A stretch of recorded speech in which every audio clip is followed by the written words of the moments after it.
Hello, I'm Nicola Minkus here at Serpact. I have more than 7 years in SEO. My focus in SEO is on technical SEO, Google AMP, vocal SEO, and structured data. Hello, my name is Dido and I'm the head of SEO at Serpact with almost 16 years in SEO, and the main focus technical SEO, content optimization, and semantic SEO. This is our last English webinar episode of Serpact of this year, and we are very excited to start with John Mueller. John is a Webmaster trend analyst at Google. He is the person who all SEO specialists go when they have a problem with a website or there is general update. John is the soul and vibe of the SEO community, and we can't handle any complicated situation without him. Whatever we say will not be enough. So, hello, John. How are you? Hi, Nicola. Great to be here.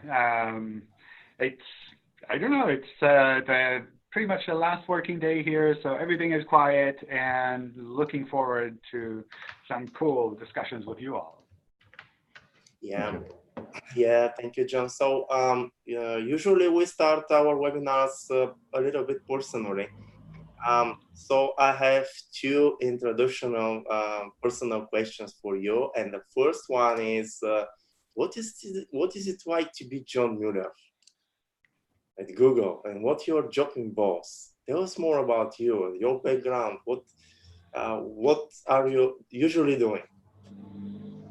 I don't know. I'm just a person.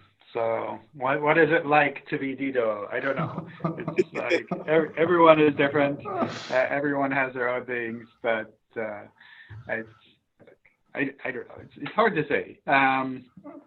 I think from a day-to-day basis, a lot of the things that we do is collect feedback that we see online and bring that back to the teams and work with the teams to find ways to kind of improve things overall. So on the one hand, we get a lot of things that are going wrong. So people like come to us and like, John, why are you doing this bad thing? And on the other hand, we can also fix a lot of those things. So that's also nice. Okay.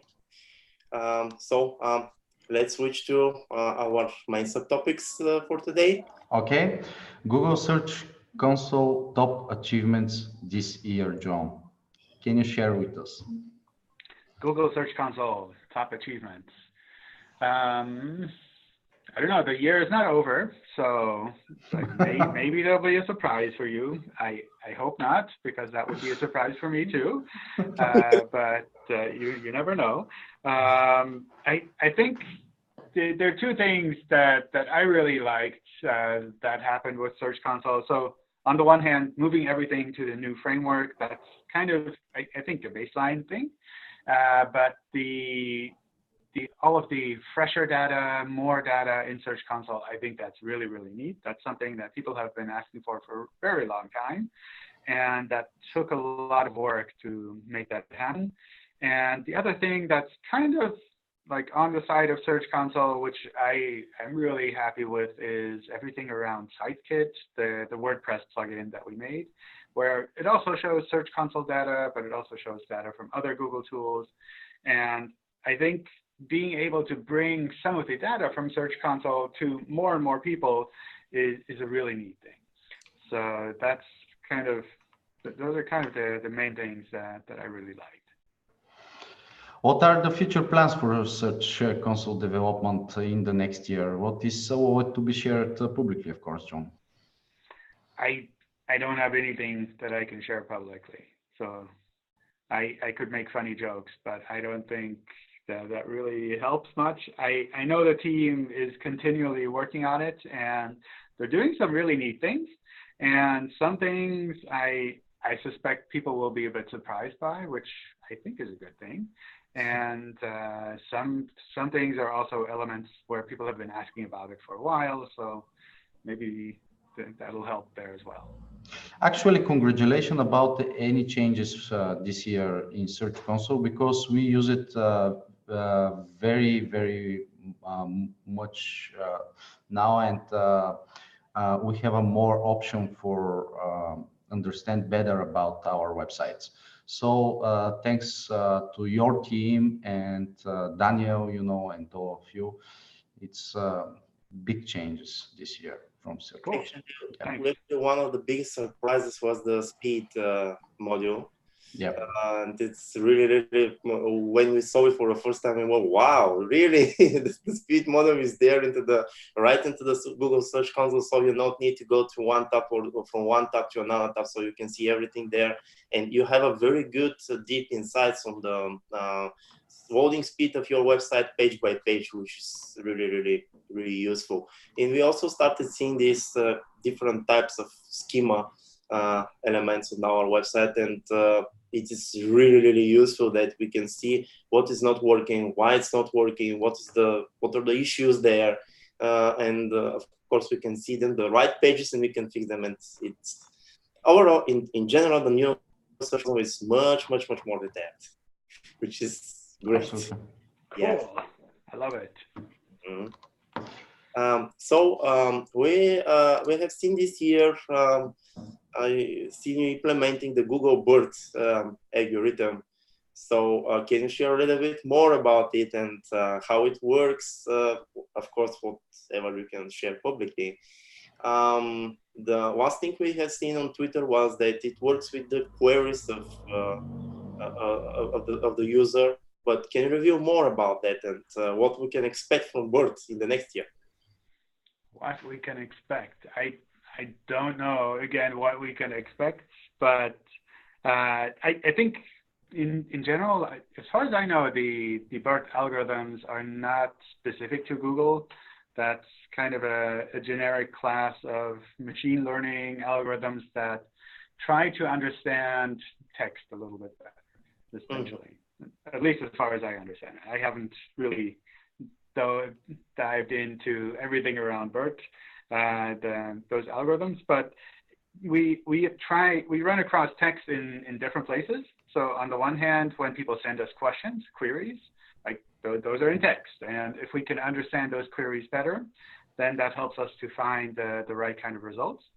And on the other hand, we have text on pages themselves.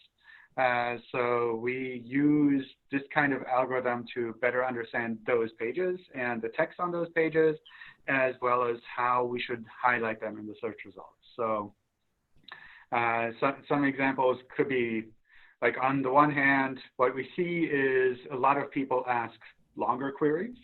So that's something that you mentioned before we started as well. When it comes to voice search, like the younger generation, when they go to Google, they ask it this long and complicated question, and we have to try to understand what 3 keywords are they essentially asking.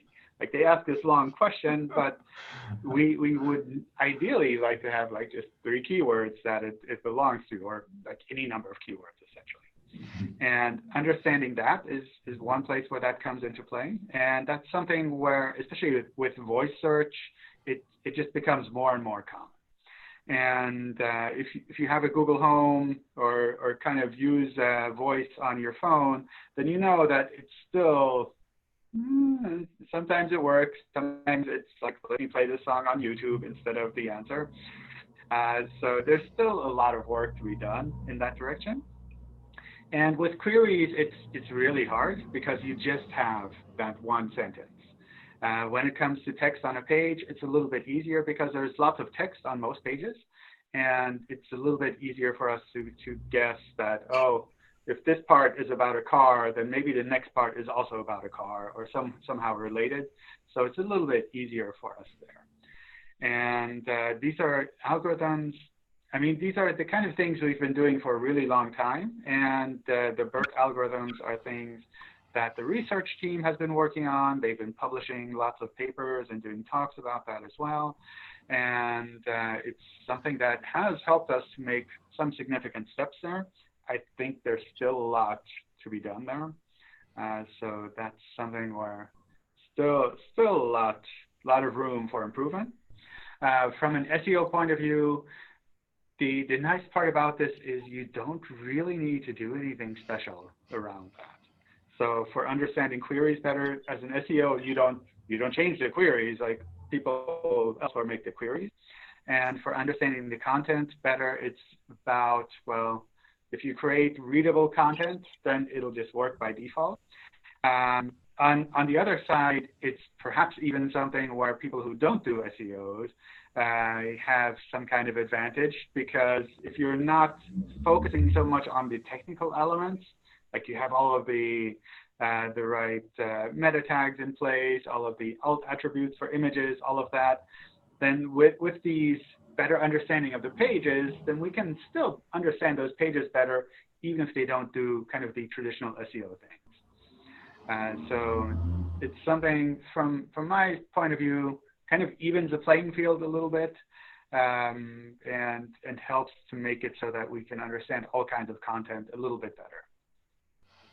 Yeah, and two more related questions around BERT, John.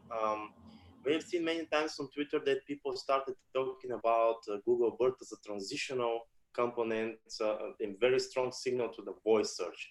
Can you consider it as such a thing, or it's just a component? I don't know how that would be kind of transitional, but I think it's kind of also a sign that the way people interact with the web has changed quite a bit over time, and the content on the web is changing. And so it's like you have to keep improving and keep evolving. It's kind of like any other website out there. If you make the website great once and you don't change anything, then it becomes a really kind of boring and old website. You have to always think about, like, what can you be doing to really improve things so that your users will like your services even better. Yeah. And we've seen that you started implementing Google BERT for very different languages. So we suppose that this will continue in the next year and improving it, maybe? Yeah. It was surprising to me how quickly the research team was able to kind of adapt those algorithms to so many languages, but it's really neat. I think it's over 70 languages, so cool. Yeah. One related question about BERT. I remember a few months ago, our guest was Eric Eng, and he say we should think not only for one query and one page, we should think for everything around the niche, for every page, for every query, for connection with them to be more relevant to users. Maybe this is connected with BERT. I don't know in which context he said that, but I think it makes sense. It's something where it's very artificial if you think that only one query goes to one page. Usually you have one big piece of content and lots of different aspects are relevant for that piece of content. Yes. Okay. Next question. We have seen this year that you have implemented the so-called Google Bot Evergreen. Would you reveal more about that for our audience? Actually, what is Google Bot Evergreen, John? Okay. So Evergreen, when it comes to a browser, for us is a way of saying that this browser is always updated. So kind of like a Christmas tree, I guess. It's always green, in that it's like always fresh. Well, I guess it stays fresh for a while. If you keep it planted, it stays green. But that's kind of the name that we have for browsers that are always updated. And with Googlebot, when we implemented rendering initially, we took one version of Chrome and we said we will adapt this to work for Googlebot. And that was a really big step. But we also noticed that over time, people said, well, this new feature in Chrome doesn't work with Googlebot. Like, do I have to treat Googlebot as a stupid old browser rather than a normal browser? And over time, we moved to kind of change that significantly so that Googlebot can always use the newest Chrome version as well. It uses kind of a special Chromium version, which is essentially Chrome. And we update that, I think, within several weeks of the Chrome version being updated. So that's something that I think is pretty exciting. there's a lot of work behind that, and ideally, as an SEO, you don't notice a lot of that work. Your websites just continue working in search. If you make a website that relies on a lot of the fancy new features in Chrome, then what you'll just notice is that a lot more of this will just work by default without you having to do anything special. I think not doing anything special doesn't mean you don't have to do SEO. So everything around having good pages, having links between pages, embedding images in a proper way, all of the kind of baseline technical SEO things, they remain, and they remain very important. So that's something where just because Googlebot is better at understanding pages doesn't mean you don't need to do any SEO. Would you consider the fact that Googlebot now is a little bit more sophisticated and let's say a little bit smarter now, and maybe it becomes way more smarter within the time, and even understanding JavaScript a little bit better? I think you could say it's more smarter, but there are lots of ways that something like Googlebot can be considered smarter. Even just starting at like which pages should be crawled, and a lot of that work that's being done much before even Googlebot looks at a page and renders a page. That's something where people are continually working on it and helping to improve it to make it smarter. So I expect that to continue to become a little bit smarter and smarter. I don't quite see it in the sense that it will become so smart that you don't have to do SEO. I think your job is safe, and that's something where it is still very important that you help search engines to better understand your pages, that you make sure that all of the technical details that are critical for search, that they're followed. Because it's possible to make a website that works well in a browser, but one that doesn't have any URLs, or one that doesn't use links between pages, or one where the images are embedded in a weird way, or maybe where there's no text on a page, but rather everything is an image. And all of these are things that, as an SEO, you've seen countless times, and you know that you need to focus on them and you need to fix these issues, where a web developer might look at it and say, well, it looks the same to me in the browser. Why do I have to change anything? So like Googlebot can become smarter, but there's still so many foundational things that you need to do to make sure that a website will work well in search. Yeah, absolutely. Yeah. Okay. And let's go to the what's the topic of our webinar today, and it is the Google EAT. So we've seen some updates there, very significant, I would say, very interesting, and trying to compare to what we have used to the document. How would you recommend them, and maybe what we can expect in the next year, if you can share it publicly, of course. But the new things you updated us is they are very valuable, very useful, because we have a better idea now where we have to put our attention, and what is important for Google to be for a website to be improved. So what can you review there? Okay, it's hard to say. I don't have any future plans on this, but I think what's really important is that everything around EAT is tied to the quality rater guidelines. And the quality rater guidelines are not for people who are making ranking changes directly, or who like for the algorithm to make ranking changes, but rather when our search quality teams think about changes to our algorithms, then what happens is we generate a set of pages, search result pages that are with the change, and some that are without the change for the same queries. And we essentially give these two versions to a set of quality raters.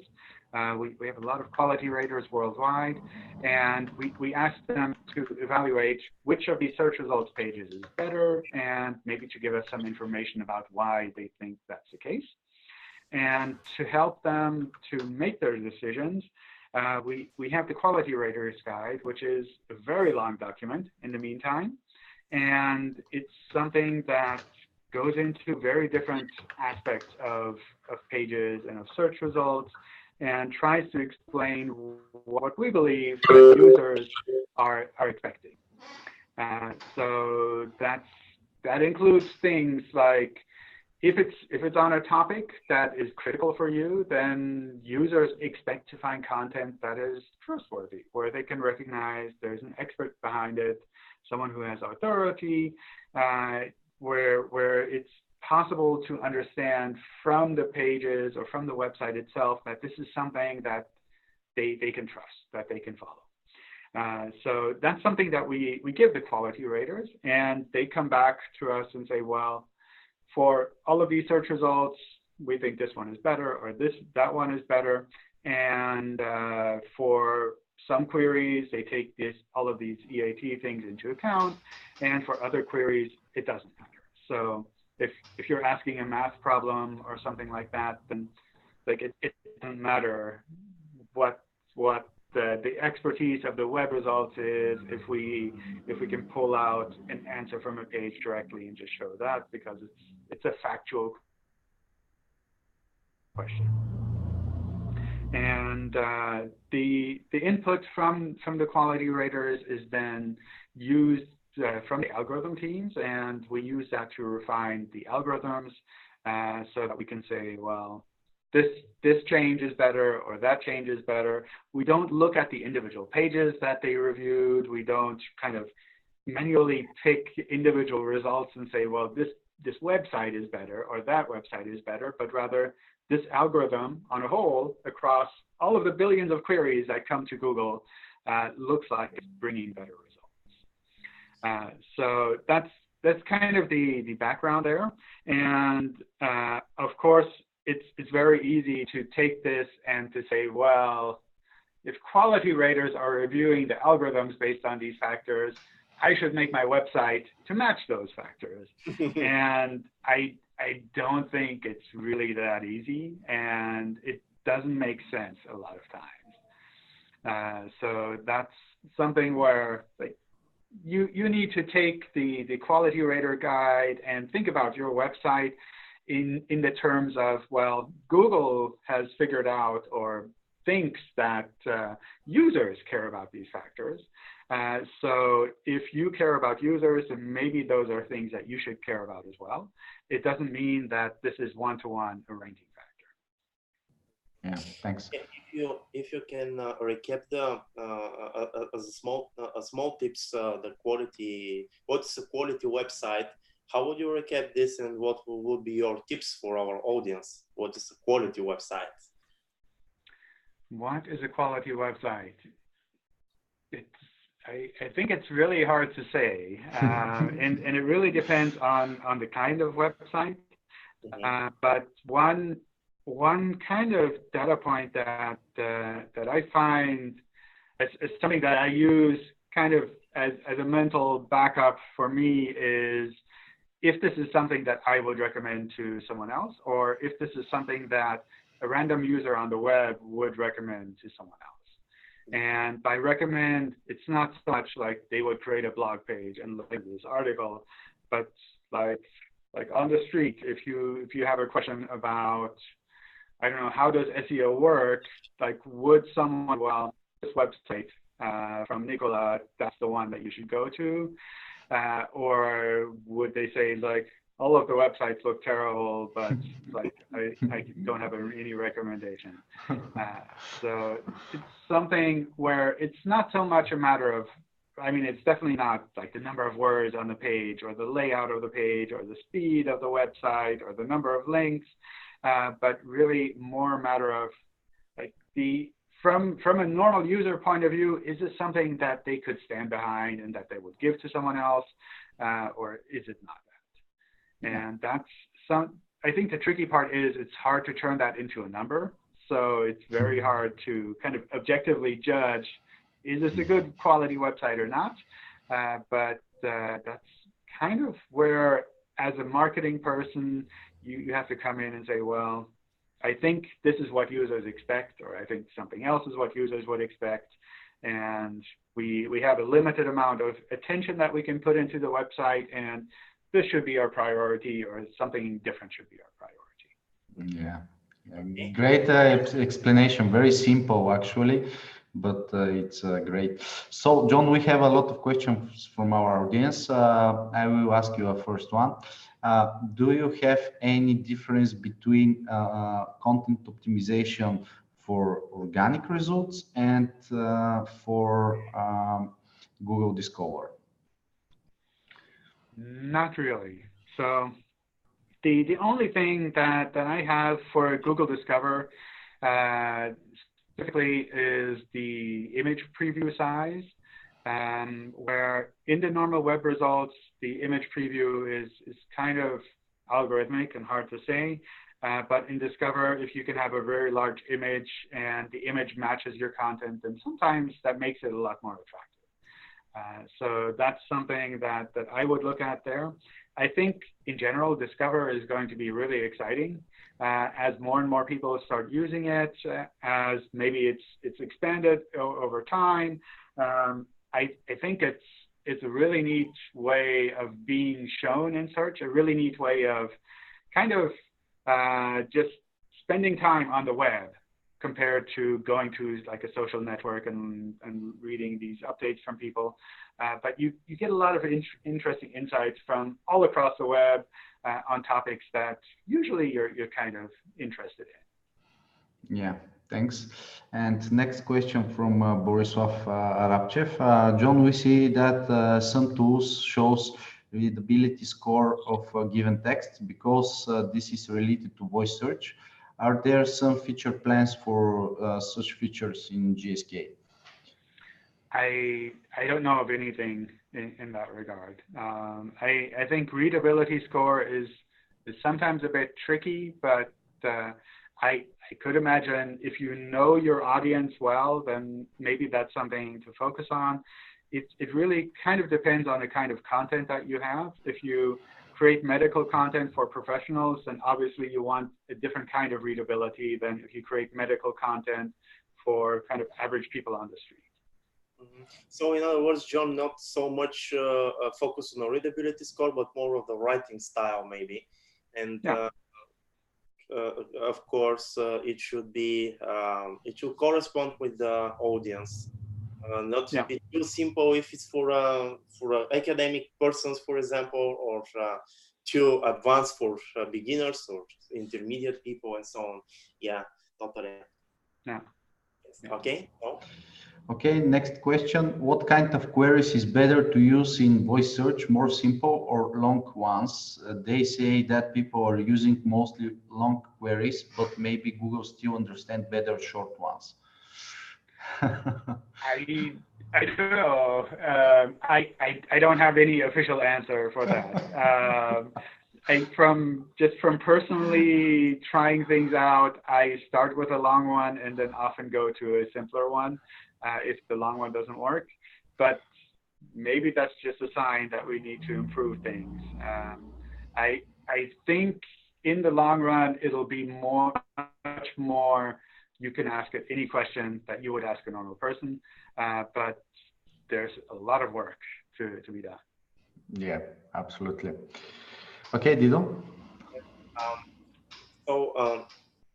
We have so many questions here, John, but our time is restricted. And, I have a little bit more time, so we can expand a little bit. Okay, great. Yeah, that will be totally great. Should we expect something when it comes to the mobile friendliness in the next year? Any updates? Any significant things we can see in the next year when it comes to the mobile stage and something public? Yeah. So not I don't know about mobile friendliness, but with mobile first indexing, I would expect to see continued updates there. We've moved so much of the web over already that it's like the easy things are done and the hard problems are the ones that we look at. So I would expect maybe some of those hard problems to result in emails to sites, maybe improvements in our documentation, so that we can help to shift some of the trickier sites over to mobile indexing. Because at some point, we're going to have to say, we need to move everything to mobile indexing. It doesn't make sense to have kind of these two separate ways of indexing. And how quickly we can do that, that's kind of a tricky question. But that's, I think, the direction that we'll be going. And if your site is not yet moved to mobile first indexing, then maybe you'll get messages like this. Maybe there's something specific that you can look at to help improve things. Yes, and in this relation of your great answer, I would like to add that the security issues and the notifications about that on Google Search Console now are way more usable and insightful now, because we have the problematic pages. We have an explanation now. What is the problem? And how and what to do. Actually, if you're a little bit experienced, you will know that, for example, you have to go and clean that injection code, or you have to find where this mean hacker is going onto your pages, and you have to, maybe you can remove them, or maybe you will rewrite the content and change the URL, or maybe you will remove that lines of code and so on. So this is so much insightful. Okay. And and we have a help information directly into Google Search Console. It's very useful. So next question from our audience, John, how much important are the internal links for Google? Internal links, they're very important. Very important. I would give them, I don't know, 7 out of 10. I don't know. It's hard to make a number. I think if the choice is between no internal links and some internal links, then definitely they're critical. Because without internal links, we can't discover the rest of the website, and that's something that is kind of important.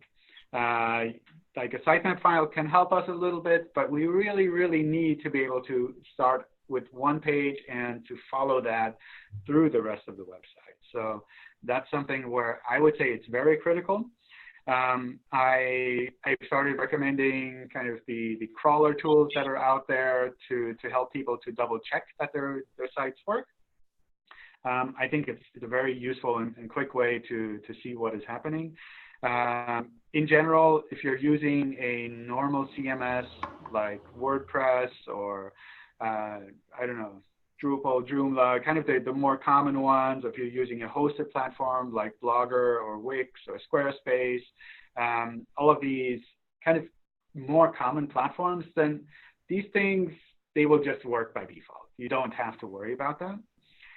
But if you're making a website yourself with PHP or whatever you're using to make a setup completely for yourself, then you definitely need to make sure that internal links work. And past just being able to crawl through the internal pages, the anchor text on internal links helps us a little bit as well. It's not that critical because we can look at the content and see everything on your pages, but it's like a small thing that helps us to understand those links better.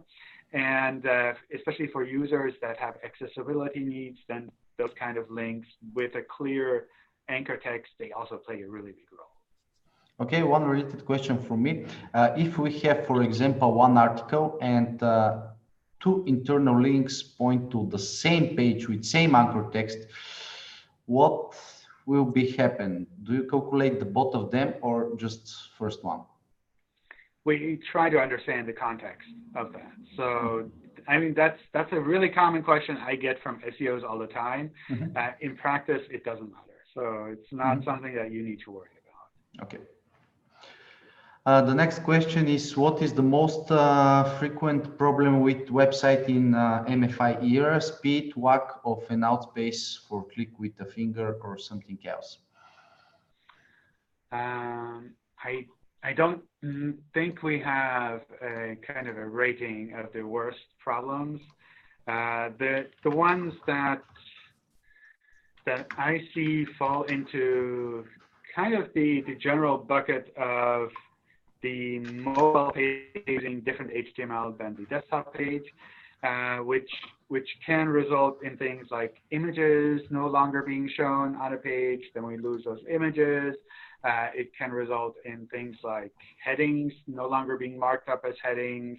Kind of the normal things where if you only looked at the mobile page as an SEO, you would say, this is not as good as the other page that was there, like when you compare it to a desktop page.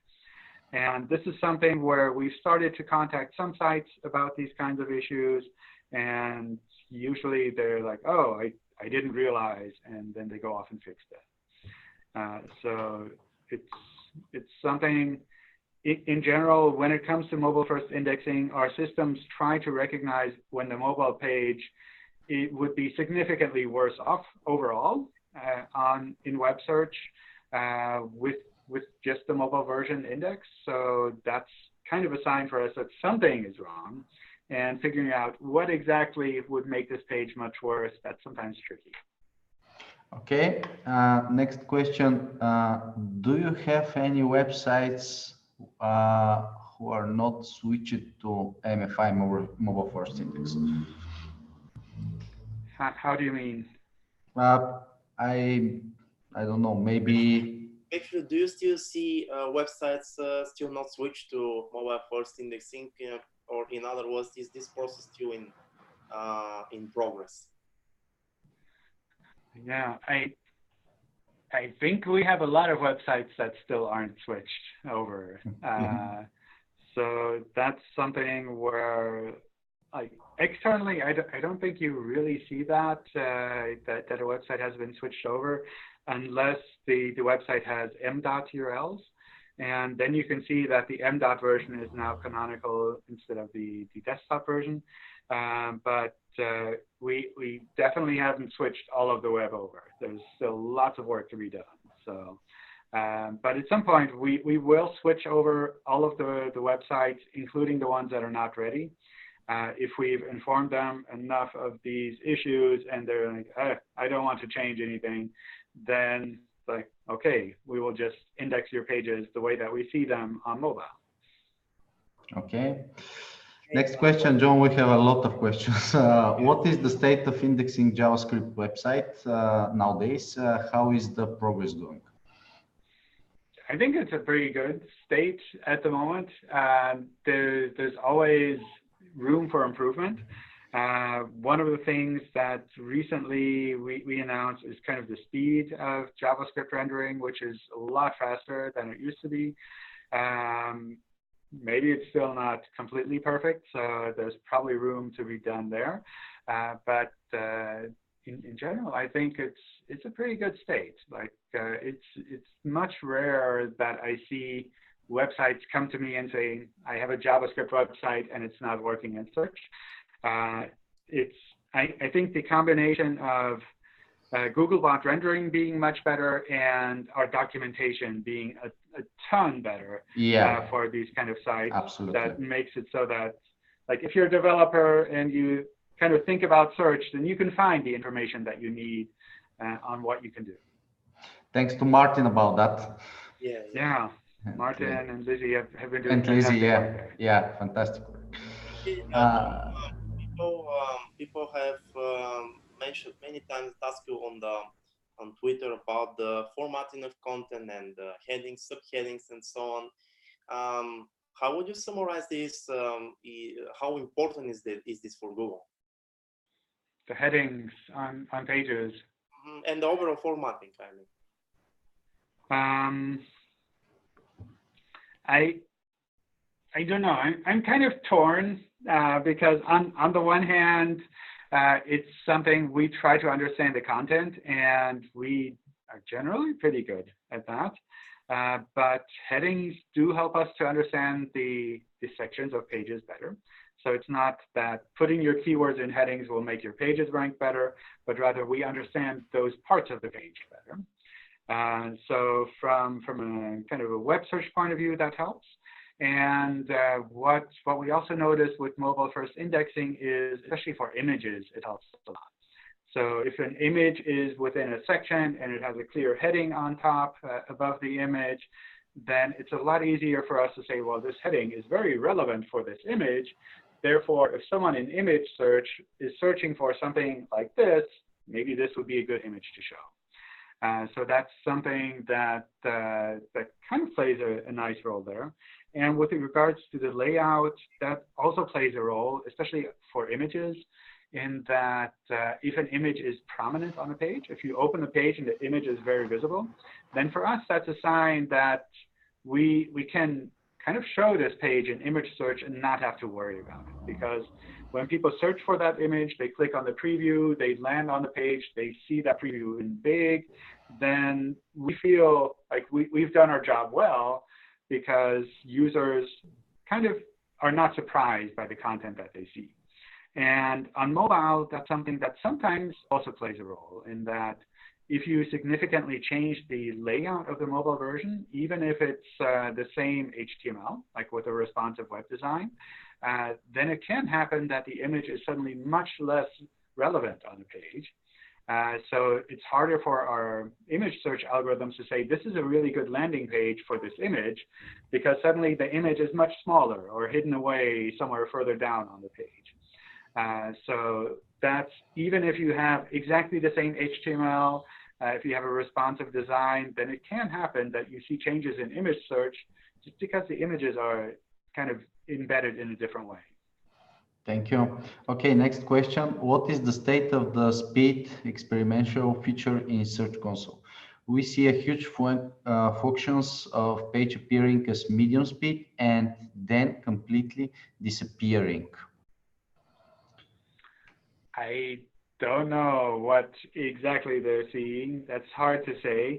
I think one of the hard parts about the speed report is it's based on the Chrome user experience data, which is based on what we've seen from users, what kind of users have reported back to us, essentially. And that's very aggregate data. It's not that every page on the web has a lot of data on this, but rather for some sites we have more data, for other sites we have less data. And then it could theoretically happen that suddenly for one site we have, I don't know, 50 URLs, and then over time maybe we only have data for 30 URLs. And then it looks like those URLs are disappearing, but it's not that those URLs are suddenly faster. It's just we don't know what we should show people for those URLs. So what I'd recommend doing there is just testing it yourself, using the speed report as kind of a guidance of, well, users are seeing these problems, but then looking at the individual URLs yourself and saying, this is the problem here, and this is something that I can improve. Okay. We see a lot of websites with a lot of HTML code and almost zero real text. Is it a problem for Google to understand the content and niche of the website? If there's no real text, then yes, it is a problem. But kind of the ratio of text to HTML, that's totally irrelevant. If you have, I don't know, 5 megabytes of HTML and 2 kilobytes of text on a page, like those 2 kilobytes of text can be very useful. And similarly, if you take 2 kilobytes of text and you just put it in a text file, then like that ratio is I don't know, 1 to 0, or like text to HTML. I don't know how you would calculate that, but that ratio is very different, but the content is essentially the same. So instead of focusing so much on kind of this artificial text to code ratio, I would see the kind of the large amount of HTML more as a speed issue rather than a ranking issue. Okay, thanks, Dido. yes, two more questions from our audience. Actually, they're almost the same, like part of the questions from the Google Webmaster forum. So the first one is mobile friendliness tool and Google Search Console. We see some differences sometimes when we analyze our website, for example, with a mobile friendliness tool, and after a period of time, we see some differences in the data of Google Search Console. Sometimes they're the same, but sometimes we see some differences. Why this happens? It's hard to say without looking at specific things, but I know the team is working on improving that. So one thing that I have seen is that if a page just doesn't load completely when we test that page, then we might think it's not mobile friendly. And if you test it manually, then usually we have more time to load it completely, and then it'll be okay. My recommendation there would be to take some samples from this report, double check them manually. If they're okay, then you're good. If the manual check also says it's bad, then you really have something that you need to fix. And the second question is, people here sometimes are very afraid of seeing that their sitemaps could not be fetched. Why this sometimes happens, and is there anything we can do to fix it, or we just have to wait a little bit so Google Search Console will recrawl the sitemap and we'll see it after a period of time? Yeah, usually it's more a matter of waiting, and usually it's something where if we can crawl the rest of the website, it doesn't matter anyway. So that's kind of the two sides there. One of the tricky parts with sitemaps is spammers tend to use them quite a lot, which is nice because it tells us that probably they work.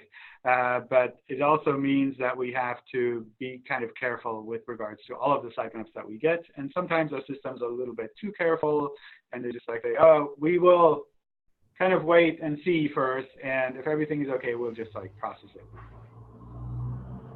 Yeah, and another third, of course, related question, because you had really a lot of questions here. Yeah, you're really popular here, actually. Should we expect something to see in the next year when it comes to the mobile friendliness on Google Search Console? A little bit more details, a little bit more issues, notifications around that. It's not a one question, you know. Yeah, but it's one topic. One topic. So for mobile first indexing, I expect to see messages at least coming to Search Console. I don't know if it makes sense to create a feature for that because it's such a kind of a limited time where it makes sense to flag these things until everything is shifted over to mobile indexing. And then the issues that come up are not mobile indexing related, but rather just normal search, crawling, and indexing issues. Yeah, okay. So. Okay, next question. Why we see crawled but not indexed page in GSK? Crawl but not indexed. We just don't like to index everything. We crawl a lot of things, but sometimes we just don't index it. So that's kind of normal from my point of view. We recently, I think just a few days ago, made an update in Search Console that we have a lot more data there, that kind of the differences that are sometimes reported, that's much less.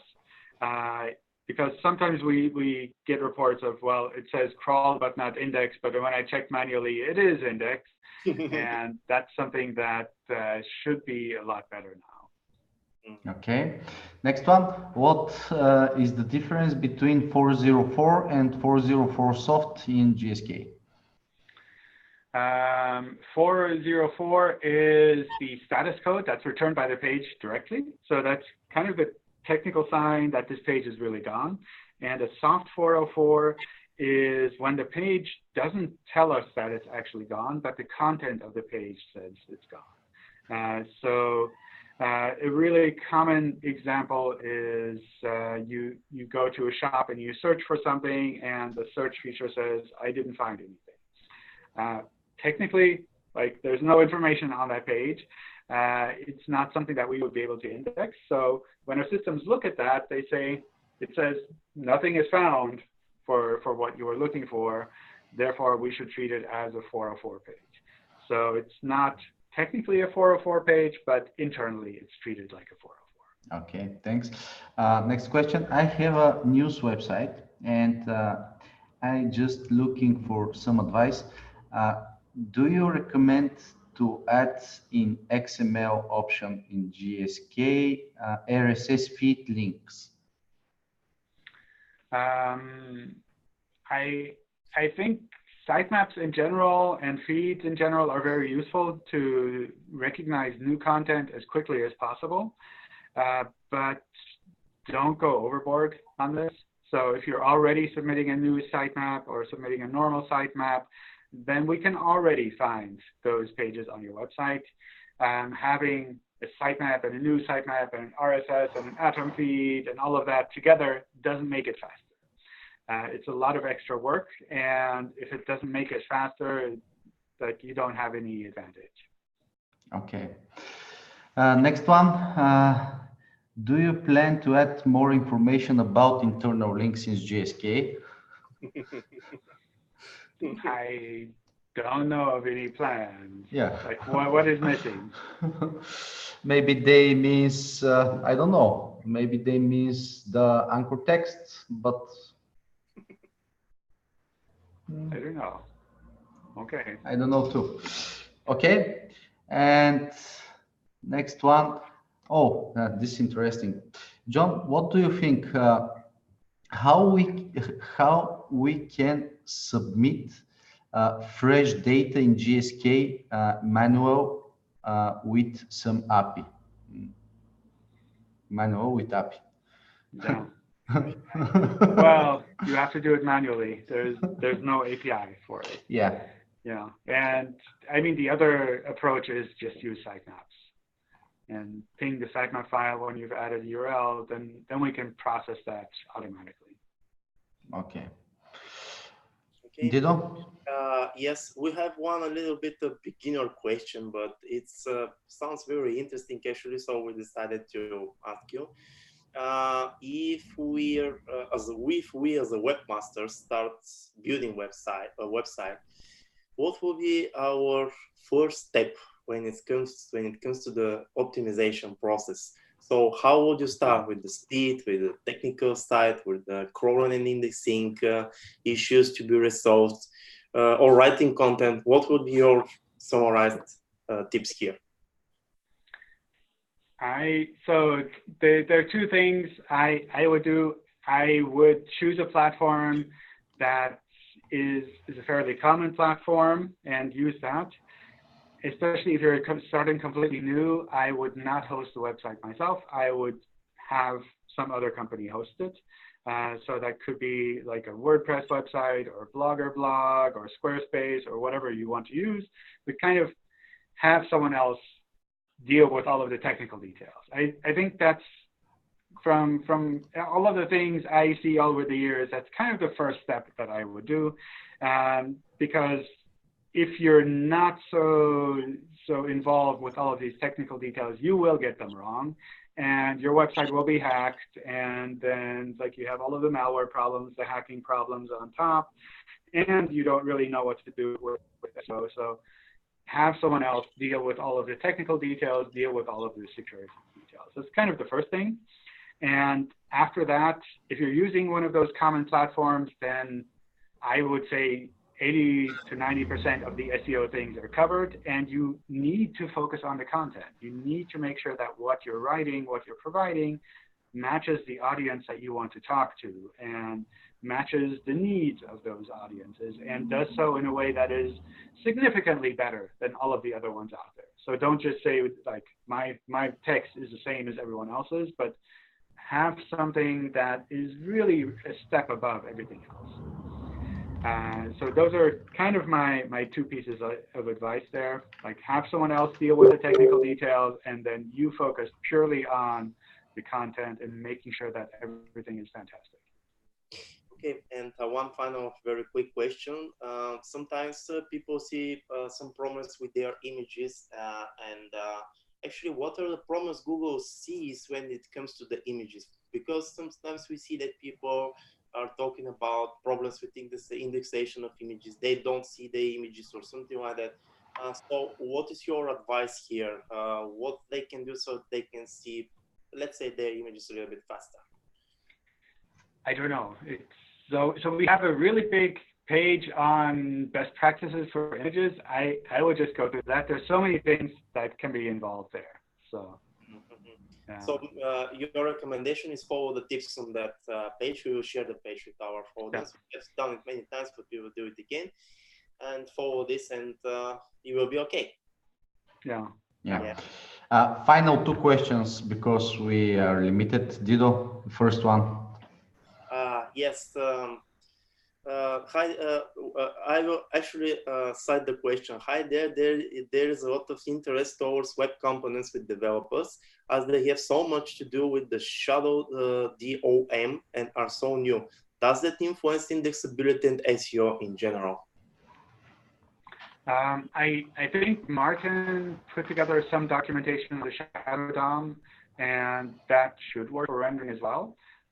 So I don't see a problem there in general, but I haven't personally tried things out with web components. So I'm kind of relying on Martin to figure this out. And I think he has a lot of documentation on that already. Yeah. Okay, one more final question, actually, John. How GSK account has been affected by repeated violation of policy? Does the trust in the account fail? No. No. Okay. John, final words from you. Feel free to tell us something. Oh, wow. I don't know. I feel like we already covered so many things. It's really cool to have seen you all over the years and come by in Zurich and all of that. It was great for me. So that's something where I'm kind of looking forward to more exciting things happening in the SEO community in general. I don't see things being problematic in a problematic state. It's like a kind of things are working fairly well. There's always work to be done, and the community on a whole is doing really nice things. So I'm kind of happy with the current state. Okay, thank you, John. Thank you, everybody, for being with us today. Thank you to our team to their great work during this webinar. We will be expecting you next month to we will announce our next guest. The day later, we have a webinar with Peter Nikov, 3 p.m. Bulgarian time. So you can switch again your channel and come to us. Thank you so much, John, to being with us and sharing your amazing knowledge and tips. Thank you, Dido. Yeah, thank you. Thank you, John, for being with us here. It's we really appreciate it very highly. And we hope we will have you as guests in the next year too. So we can discuss the next things for the next year. And thanks again for sharing all your summarized tips here and providing this insightful knowledge. So thank you very much. Thanks. Bye. Thank you. Bye.